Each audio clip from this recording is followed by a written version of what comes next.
Hello, children. I hope everybody has done their previous exams very nicely. So, now this is the time of your next upcoming exam, that is economics exam.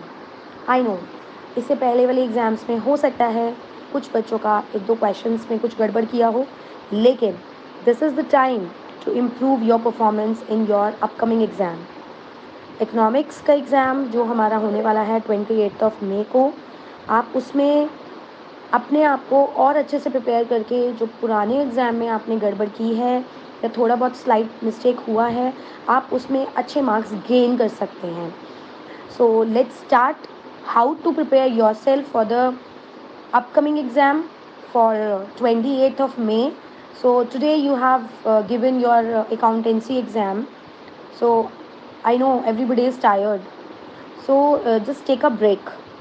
And after finishing up your break, after having the good heavy lunch, then you can start preparing in the evening. So we have 4.5 days for the preparation. So let's plan a layout जिसके through हम अपने preparation को कैसे complete कर सकते हैं, क्या क्या चीज़ें हमें फोकस करनी है पेपर की प्रिपरेशन करते हुए. So let's start. Yes. So बच्चों, हमारे पास दो सेट हैं, दो पार्ट हैं, macro economics and Indian economic development. Macro economics is a part A and Indian economic development is a part B. Macro economics के अंदर we have 2 units. Unit number 1 जो कि हमारी national income and related aggregates की unit है, and unit number 3 which relates with the aggregate demand and related aggregates.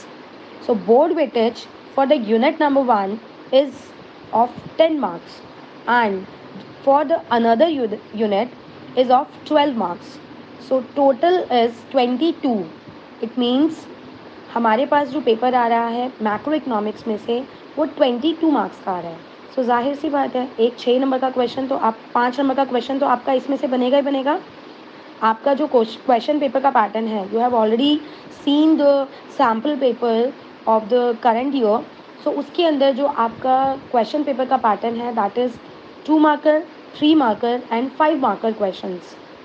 2 marker जो हैं वो आपके 5 क्वेश्चंस आएंगे, ठीक, एंड जो 3 मार्कर्स हैं वो आपके 5 क्वेश्चंस आएंगे, right. So how many questions are there? 10. Now आपके जो 5 मार्कर क्वेश्चंस हैं वो आपके 3 क्वेश्चंस आएंगे.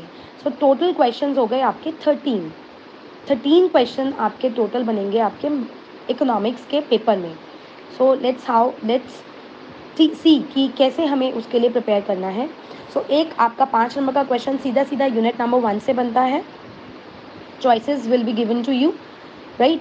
सो सबसे पहले हम नेशनल इनकम को उठाते हैं which is unit number 1, national income and related aggregates. उसके अंदर मेनली आपने जिन टॉपिक्स पे फोकस करना है वो कौन कौन से टॉपिक्स हैं. जैसे कि अगर हम चैप्टर नंबर 1 की बात करते हैं, that is circular flow of income. So you can read real flow, money flow and stock and flow. Stock and flow, this is a very important question from boards perspective. इसमें से या तो कभी difference आ जाता है या फिर कभी स्टेटमेंट्स आ जाती हैं जिसमें से you have to classify which one is stock concept and which one is flow concept. Now the second chapter, basic concepts of macroeconomics, in which you will have like topics, domestic territory, normal resident.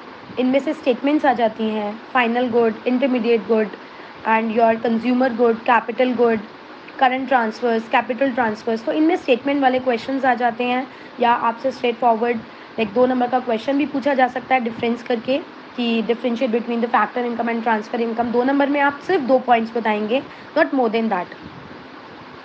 उसके बाद NFIA का जो question है इस chapter के अंदर, that is more important. And what do you mean by NFIA and what are the components of NFIA. तो NFIA को कैलकुलेट कैसे करते हैं, उसके कंपोनेंट्स क्या हैं, ये आप यहाँ से प्रिपेयर कर सकते हैं. Then chapter number 3 is of practical questions are there. So इसके अंदर you will get a question of 2 marker, like जिसमें हम कन्वर्जन सीखते हैं, simple very simple conversions are there. So अगर आया तो 2 नंबर का क्वेश्चन आपका वहाँ से बनता है. Now the major important topic from your unit number 1 is that is measurement of national income, that is chapter number 4.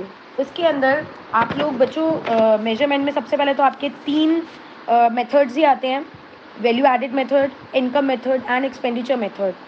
Value added method के अंदर you will have a question of double counting, then what are the steps to calculate value added method, and what are the precautions।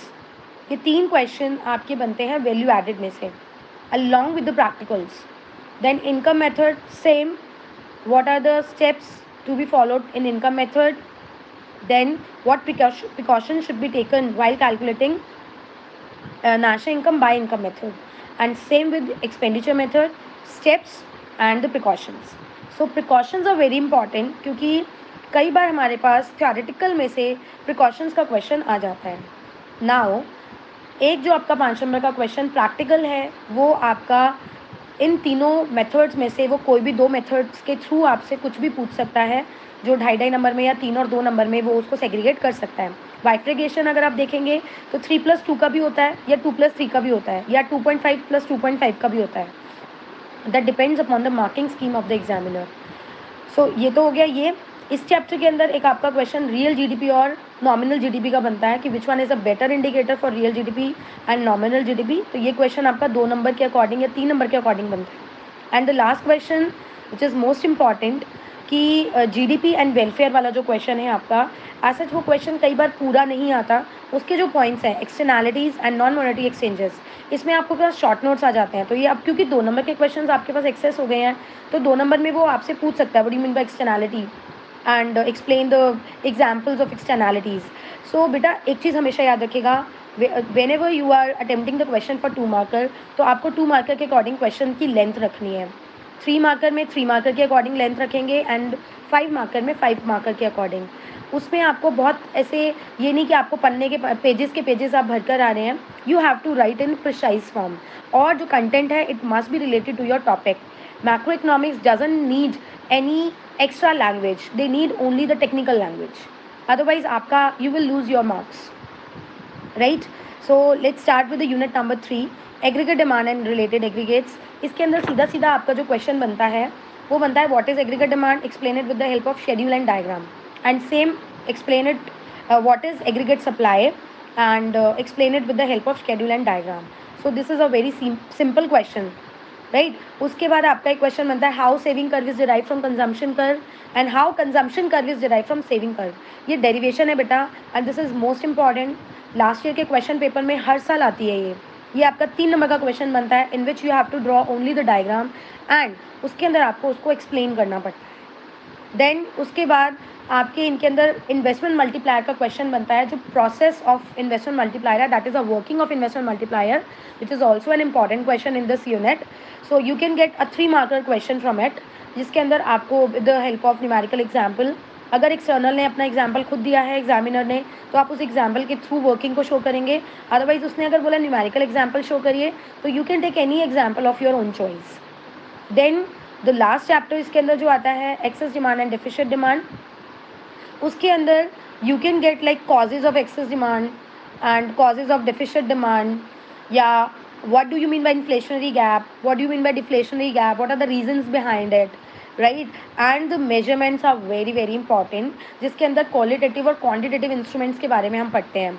so these are very important। sometimes it happens कि external आपसे पूछ लेगा what are the qualitative measures of money supply in the economy, या what are the qualitative measures of correcting the excess and deficit demand in the economy। so वहाँ पे आप सारे के सारे qualitative measures लिखेंगे। सो ये आपका सीधा सीधा 5 नंबर का क्वेश्चन भी बनता है और अगर एक्सटर्नल चाहता है तो उसको उसमें 3 नंबर में भी डाल सकता है, ठीक है। And along with this theoretical part because I have explain all the theoretical questions, so इसके अंदर आपके प्रैक्टिकल क्वेश्चंस भी आते हैं, बट 5 नंबर का क्वेश्चन प्रैक्टिकल एज सच आ भी नहीं आएगा। इसके अंदर मेनली आपका 3 नंबर का क्वेश्चन प्रैक्टिकल बनता है, या अगर आप CBSE का सैम्पल पेपर देखेंगे तो उसमें आपका 2 नंबर का प्रैक्टिकल आया हुआ है यहाँ से। इसमें बहुत सिंपल प्रैक्टिकल्स होते हैं बेटा। सो आप थ्योरेटिकल पोर्शन के साथ साथ प्रैक्टिकल्स की भी प्रैक्टिस करिए, क्योंकि ये दोनों यूनिट ही बहुत इंपॉर्टेंट है। सबसे ज़्यादा मार्क्स गेन इन्हीं दोनों यूनिट से आप कर सकते हैं, दोनों का वेटेज बहुत ज़्यादा है, राइट। सो ये इस तरीके से आप अपना मैक्रो इकोनॉमिक्स की स्टडीज़ को प्रिपरेशन को अच्छे से कर सकते हैं with the help of like आप अपना प्रैक्टिकल्स की अच्छे से प्रिपरेशन कर सकते हैं by doing the exercises. And अगर आप इसकी अच्छे से प्रिपरेशन करना चाहते हैं तो आप सबसे पहले नेशनल इनकम और एग्रीगेट डिमांड वाले चैप्टर्स उठाइए। आफ्टर लाइक जैसे आप 23rd से आप स्टार्ट करेंगे, तो 23rd को you can start with practical questions, because learning का, because already you all are tired, so आप एटलीस्ट प्रैक्टिकल क्वेश्चंस की प्रैक्टिस कर सकते हैं। For the next day, you can start the theoretical portion of national income and aggregate demand. So you can take one day for national income and aggregate demand, right? Not for each. Like आपने ऐसे नहीं कि एक दिन आपने national income के लिए लिया और एक दिन आपने एग्रीगेट डिमांड के लिए। You have to take one single day for national income and aggregate demand. Now ये हो गया आपका 24th तक का हमारा लेआउट तैयार। नाउ 25th को हम क्या करेंगे? Let's start with the Indian economic development.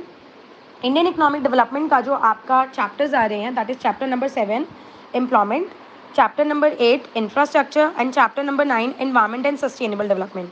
ये तीनों चैप्टर आपके यूनिट नंबर 7 से हैं, जिनका बोर्ड वेटेज आपका 12 मार्क्स का है। एंड उसके बाद आपका चैप्टर नंबर जो 10 है उसका बोर्ड वेटेज है 6 मार्क्स का, developmental experiences of India with China and Pakistan. ये आपका 6 नंबर का बोर्ड वेटेज है और आपका यूनिट 8 में आता है ये। तो आपका जो इंडियन इकोनॉमिक है वो आपका हो गया सीधा सीधा 18 नंबर का। 12 नंबर के आपके पहले वाले 3 चैप्टर और 6 नंबर का आपका ये वाला चैप्टर। तो इंडियन इकोनॉमी आ रही है आपकी 18 नंबर की। तो आप 25th से इंडियन इकोनॉमी स्टार्ट कर सकते हैं। एम्प्लॉयमेंट के चैप्टर में और इंफ्रास्ट्रक्चर में बेटा एक आपका जो डायग्रामेटिक रिप्रेजेंटेशन वाले क्वेश्चंस आते हैं, जैसे आपको सपोज कोई भी डायग्राम बना के दे दिया जाएगा एंड देन एक्सटर्नल या examiner can be asked to analyze the diagram in your own language, या ट्रेंड्स को वो आपसे पूछेगा कि एनालाइज करिए। सो ये आपके हॉट्स वाले क्वेश्चंस में है एंड ये 100% आपके पेपर में आएगा, क्योंकि सैम्पल पेपर में भी 5 नंबर का सीधा सीधा क्वेश्चन यहाँ से आया हुआ है। तो मानकर चलिए कि इन तीनों चैप्टर में से चैप्टर 7, चैप्टर 8 एंड चैप्टर 9 एक 5 नंबर का क्वेश्चन आपका यहाँ से 100% बनेगा, और वो भी डायग्रामेटिक प्रेजेंटेशन में बन सकता है, उसके चांसेस ज़्यादा हैं। ठीक है, तो उसमें आपने घबराना नहीं है। You have to just analyze the trends. कोई भी आपको डायग्राम दे दिया जाता है, आप जस्ट उस डायग्राम के थ्रू आंसर को अटेम्प्ट कर सकते हैं। छोड़ना नहीं है ये वाले क्वेश्चंस, क्योंकि हॉट्स के होते हैं, वैल्यू बेस्ड क्वेश्चंस होते हैं एंड इन ये बहुत स्कोरिंग होते हैं। एक्सटर्नल आपको 100% इनमें मार्क्स देगा, आपको जो दिख रहा है आप वैसे लिखिएगा। ठीक है, उसके बाद infrastructure, environment and sustainable development में तो ये एक ऐसा चैप्टर है जिसमें आप अगर लर्न भी नहीं कर रहे हैं तो आपका अपना जनरल नॉलेज भी चलेगा।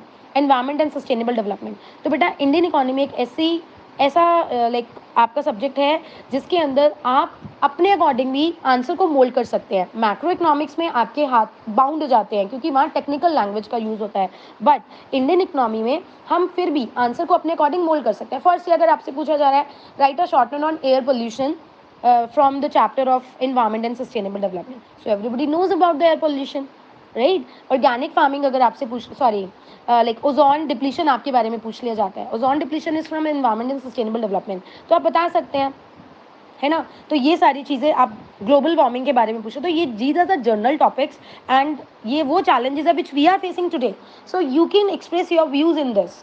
सो आपने रट्टा नहीं मारना, आप जस्ट उसको समझिए और उसका आंसर दे दीजिए। जो लास्ट चैप्टर आपका है Indian economic development, that is chapter number 10, इसके अंदर बोर्ड वेटेज आपका 6 मार्क्स का है। इसके अंदर जो मेजर क्वेश्चंस बनते हैं, एक क्वेश्चन बनता है what are the developmental experiences of India, China and Pakistan. उसमें आपने ये 3 नंबर का क्वेश्चन बनता है। इस क्वेश्चन में आप तीनों कंट्रीज़ ने फर्स्ट 5 ईयर प्लान्स कब इंट्रोड्यूस किए, कब इनको इंडिपेंडेंस मिली, कौन सा 5 ईयर प्लान करंटली में चल रहा है, इन्होंने इकोनॉमिक रिफॉर्म्स कब इंट्रोड्यूस किए, तो ये सारा आंसर आप इस क्वेश्चन के अंदर बताएंगे।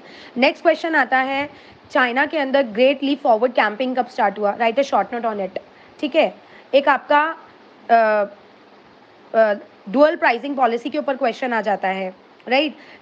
तीसरा क्वेश्चन जो आता है कि जो तीनों कंट्रीज़ हैं उसमें आपकी सिमिलैरिटीज़ और डिससिमिलैरिटीज़ क्या हैं, तो वो तीनों ये इस तरीके से आपकी आप बताइए कि रिफॉर्म्स कब आए, इंडिपेंडेंस कब मिला, इन्हें 5 ईयर प्लान्स कब स्टार्ट हुए, तो ये सारी चीज़ें इस चैप्टर के अंदर आती हैं। इस चैप्टर के अंदर एक क्वेश्चन आपका बन सकता है जो कि डायग्रामेटिक प्रेजेंटेशन होगा, आपको ट्रेंड्स दे दिए जाएंगे and you may be asked to analyze the trends between India, China and Pakistan. आपने रट्टा नहीं मारना है, ट्रेंड्स रटने नहीं हैं, आपके सामने जो भी वो ट्रेंड देगा जो एग्जामिनर आपके पेपर में ट्रेंड देगा वो आपने जस्ट उन ट्रेंड्स को एनालाइज करना है and you have to write it down in your own language, right. So इस चैप्टर के अंदर से मेजर आपका ये बनता है. And one more important thing बेटा, whenever you are analysing the trends whatever, like अगर आप किसी भी चैप्टर में से आपको कोई भी एक डायग्राम दे दिया जाता है या कोई आपको बार डायग्राम बना के दे दिया जाता है या आपको कोई ग्राफ बना के दे दिया जाता है जिसको आपको एनालाइज करना है, so don't write in the paragraph, क्योंकि वो एक पैराग्राफ में कोई भी लाइक आपका जो आंसर होता है वो बहुत बल्कि सा लगता है. It's better to write your answer in points. आप पॉइंट्स में लिखिए आंसर्स को, so it gives a good impression on the evaluator, right. और another thing is whenever you are like writing in the suppose आपको difference पूछा गया है कि नेशनल इनकम और डोमेस्टिक इनकम में डिफरेंस बताइए, तो आप उसको with the help of basis of difference के थ्रू समझाइए. तो आप 3 कॉलम्स बनाइए, basis of difference, then domestic income and then national income. सबसे पहले आप मीनिंग लिखिए, उसके बाद जो अलग अलग आपके डिफरेंसेस में आप अपने जो डिफरेंस दे रहे हैं उसके अंदर जो हेडिंग्स बनाएंगे वो आप लिख सकते हैं. सो अपने पेपर को प्रेजेंटेबल बनाइए, नॉट ओनली कि बस आपने अपना पेपर करना है, लिखना है and that's enough to you. You have to grab the marks from your evaluator. आपने ग्रैब करने हैं मार्क्स, और वो करने का तरीका सिर्फ इतना है जब आप ट्रिक लगाएंगे अपने पेपर में, ठीक है बेटा. And read the questions carefully. Questions को बहुत ध्यान से पढ़िए. रीडिंग टाइम आपको 15 मिनट्स का दिया जाता है. हर एक क्वेश्चन को बहुत ध्यान से पढ़िए. कई बार हम क्वेश्चन को पढ़ना पूरा रह जाता है जिससे हमसे एक आधी नंबर हम मिस कर देते हैं. सपोज आपसे पूछा जा रहा है what is the investment multiplier and what explain the process of working of investment multiplier. बच्चे ने आंसर स्टार्ट कर दिया प्रोसेस से. अब उसने ऊपर पूछा व्हाट इज इन्वेस्टमेंट मल्टीप्लायर, वहाँ बच्चे ने 1 नंबर अपना गंवा दिया.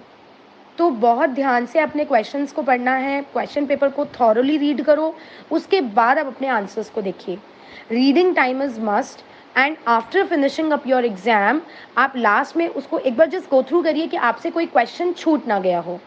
Another main important thing is economics का एग्जाम है तो वो लेंदी होता है. तो आपने जब पेपर स्टार्ट करना है एट 10:30, तो स्टार्टिंग से अपनी स्पीड को थोड़ा सा जल्दी करिए, क्योंकि ये राइटिंग का एग्जाम होता है, सिर्फ आपने लिखना ही लिखना है, तो इट टेक्स टाइम. तो 2 hours, आई नो कि 2 hours enough for the 13 questions, but sometimes we get stuck in some question और फिर इस तरीके से हो जाता है. तो अगर आप किसी क्वेश्चन में स्टक हो जाते हैं तो उसके लिए जगह छोड़कर नेक्स्ट से उसको स्टार्ट कर दीजिए. इट्स बेटर कि आप नेक्स्ट क्वेश्चन को पहले कर लीजिए. अनदर थिंग इज कि आप अपने पेपर को सीक्वेंस में करिए. ये नहीं क्वेश्चन नंबर 10 पहले कर दिया फिर आप क्वेश्चन नंबर 7 को लास्ट पेज पे कर रहे हैं. It's better, it's advisable to attempt your answer in the sequence. Okay beta, if you have any query then you can put up your comment in the comment section, and I hope I have cleared all the points in this, and all the very best for your exam. And the last 2 days which we are left, usme you can do more and more the sample papers. Just take out the last year question papers from the websites, right, and you can do practice on that. उसमें आपको help ये मिलेगी कि last year के अगर 5 year के question papers भी आप लेंगे तो 5 ईयर के क्वेश्चन पेपर्स में बहुत सारे क्वेश्चंस आप देखेंगे कि वो रिपीटेडली आ रहे हैं. So it is advisable to have a look on the last previous year question papers, and I know everybody will do this according to the sequence. Thank you so much. All the very best. Hope you will get 100% marks in your board economics exam. God bless you all. Thank you.